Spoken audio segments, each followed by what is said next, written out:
Donald Trump's playbook. Follow his own gut. You disagree with that assessment? I have intel people. That doesn't mean I have to agree. After undercutting his own intelligence team this week as naive when they assessed Iran's threat level on Capitol Hill, the president's approach sounds more like trust but defy. I am going to trust the intelligence that I'm putting there. But I will say this, my intelligence people, if they said, in fact, that Iran is a wonderful kindergarten, I disagree with them 100%. The president also disputes advisors who argue North Korea is not likely to give up its nuclear weapons, heading into a second summit with Kim Jong-un.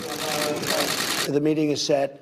He's looking forward to it. I'm looking forward to it. We've made tremendous progress. But deference toward his cabinet could play out differently with the special counsel investigation.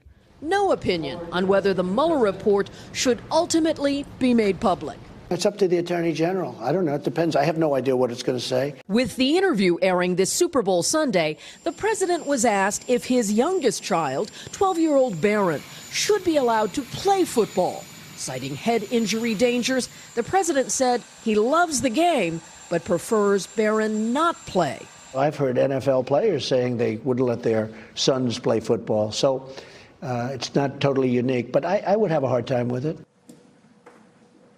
Also new tonight from the Pentagon, more U.S. active duty troops are headed for the American-Mexican border. 3,750 service members will be deployed for about 90 days to work on surveillance and wire fencing, there to aid federal officers from Customs and Border Protection.